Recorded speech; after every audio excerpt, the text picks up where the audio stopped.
others see you as a catalyst for positive change? Do you have a fresh approach to an enduring problem? If you answered yes to these questions, you might just have what it takes to be a speaker at the next TEDx Jacksonville. This year's conference is Saturday, October 14th. And joining us with the details, we welcome executive producer of TEDx Jacksonville, Sabeen Perewaiz, and a former TEDx Talk speaker, the executive director of Renaissance Jack, Mark McCombs. Welcome, guys. We're excited to have you back. Welcome back home, guys. Right, exactly. Right. You guys have been here several times at this point. Yes. All right, so Mark, you were actually a speaker during TEDx Jacksonville 2015. That's right. What made you want to join that, prestigious line of speakers? Well, a lot of my friends were like, Mark, you're working on something really big here. You got to tell people the idea. The idea was to put a robotics program in every school in Duval County and just see what happens. Well, I have a pretty good idea about what that might look like, and so it was a perfect fit for their theme, which was kind of into the machine, robots into the machine. It was a perfect fit, and I was encouraged by my friends to apply, and it worked out. Did you, when you went up, because you have to plan, was it like a 20-minute talk? No, I think mine was like 12, 15. About 15 minutes, yeah. And what was that like as far as, obviously people are thinking like, I have, this kind of same positive message or mission in my life and I want to share it, but the public speaking aspect of it is a little scary. What was that like for you planning and then going through the talk? It was hair-raising. My speaker coach... Tell us how you really feel. My speaker coaches really put me through the ringer. It was hard because you think you got an idea in your mind. It can be huge, like world-changing, right? How do you just like beat that down? And things started to really turn when I was like, okay, well, what are the 4 things you want to tell people? If you break it down to the simplest truths that you can and just be honest and be yourself, it really just works out. You try and tell too much of a story and include all these other people, and it's like, it's not about that. It's about the idea. And that's really what TEDx is so powerful for, is this spreadation of ideas. That's what it's all about. Oh, yeah. Well, speaking of all about, you had a pretty good weekend this past weekend. Pretty good whole week. You were awarded the Art Innovator by the Cultural Council of Greater Jacksonville. First of all, congratulations. Thanks. That's pretty hair-raising, too. Yeah. So do you think taking the stage at TEDx Jacksonville kind of helped you to earn that award? It put me on a rocket ship. Like, things really started to take off from TEDx in 2015, and things have gone crazy. We're working with Duval County Public Schools. We really are changing the culture. I was sitting with a school board member the other day, and she said no matter what school she goes to, if they have a robotics team, the principal, the administrators, the kids, they are feeling the energy around it. And to me, that means everything, because that's what we're trying to do, is we're trying to change the culture of the schools with the positive aspects. And just to add to that, that day of the conference, Mark was told by Jacksonville University that they would start a STEM scholarship in partnership. Go Mark! Watching that live. Amazing. Look at you, changing lives. It's like a snowball effect in such a great way. That's awesome. Well, last year your theme, Sabeen, was fearless. And this year, are you going to do something more? We already have a theme. We're not announcing it yet. It's going to be launched. No. I thought I was going to get you to roll it off. Our communications director would be fierce.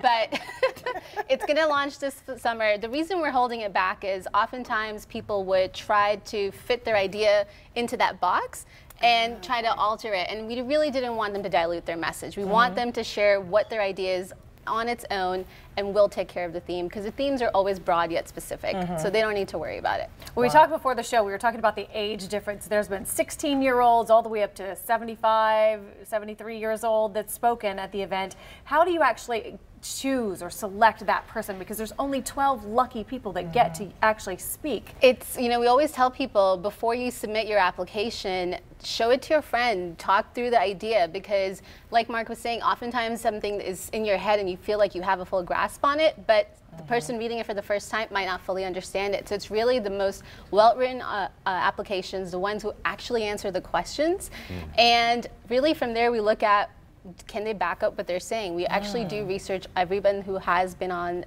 the stage. We narrowed that 150 down to about 40, and then we go to 25. And then for the final 12, we really look at who is the best for the audience and who meshes together well as a set of 12. So let's talk about the application process, because you guys are getting ready, you're getting ready for this year. What is the application process like? It's actually fairly simple. So if you just go on TEDxJacksonville.com and click apply to speak or apply to perform, because we always have performers as well, anybody can fill out the application. It's 3 basic questions. What's your idea, word spreading? Why does the audience need to hear it? and why are you passionate about it? So you should be able to translate that. Oftentimes people think a little bit too much about it, and if you stay true to yourself and your thoughts, then it should be fine. And then we do ask for obviously the resume and then a small snippet of them on their iPhones or smartphones, or getting someone else to film it so we can see what their presence is like, so the coaches know that they can work with them. I think we need to clarify when you talked about performers. Yeah. That can be very expensive. Let's talk about that. What type of performance are you looking for? Anything and everything. We've had spoken word, we've had a full jazz band, we've had you know, a trio, a chamber concert, so everything and anything. We haven't had dancers yet. We've had theater production, so it really varies. It's up to the individual. And what is the time frame like if a person applies? How long before they hear whether or not they got accepted? Very quickly. So the applications opened March 1st. They closed June 30th, and we announced by July 15th. We're working through the July 4th weekend. Yeah. Oh, that's pretty intense. So then, when you obviously had to submit your own little spoken piece from when you submitted that first spoken piece to then when you gave the talk. How much work was there with the team that they had, the speech team? It was a lot of work. I probably met with the speaker coach probably 7 to 10 times, and then I think I rehearsed it, you know, 16 times with maybe like 10 or 15 different people. Like you really got to give it your all, because you only get one shot, and if you really blow up on stage, it's encapsulated on YouTube forever. Yeah, exactly. There's already a whole playlist on there. Wow. Go back and watch them. The coaches are wonderful. Yeah. They really work with you to highlight your strengths. They're not trying to make you into someone you're not. They're really making sure your personality comes across, and that when you are up on that stage, it just looks like you're talking to your friends. You're not faking it. Yeah. And just to clarify for the audience, you guys accept applications for all walks of life. Absolutely. You have a very diverse group. Absolutely. It's not just from one walk of life. No, I mean, we accept not just from Jacksonville as well. We look across the country and the world. We've had speakers from different countries and different states, so yeah. And you pick someone, you select someone different every year. You don't have the same speakers. No. Okay. Yeah, every year we've had a different group of 12. That is so awesome. Yeah. I'm so excited. I'm really excited for this year. Like, you're not even done with the applicants yet, and I'm already excited for you guys to announce the lineup. Well, Sabeen and Mark, thank you so much for coming. And Sabeen, thank you so much for helping to bring TEDx to Jacksonville. Yes. I think it's been a real help to talk about arts and STEM and all kinds of things that the city definitely needed. So thank you very much. All right, and if you would like to apply to be a speaker this year, the deadline is June 30th. For more information, visit the website tedxjacksonville.com. Up next, learning fashion design at an early age. Local high school students share their work and experiences of this great class.